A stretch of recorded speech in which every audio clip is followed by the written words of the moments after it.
Hey guys, welcome to our channel. In this video, we will show you how to reset all settings on a Galaxy Note 20. Reset your device's apps to their factory defaults. If you're having trouble with your device, personal information will not be deleted. And if you're having device performance issues, resetting the settings may help. From the home screen, swipe up to view your apps. Swipe to Settings. Tap Settings. Scroll to General Management. Tap General Management.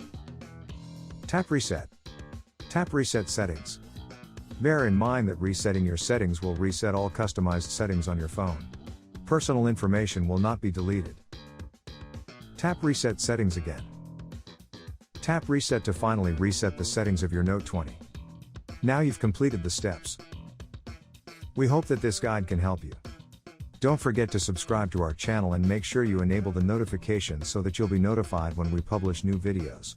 Thanks for watching.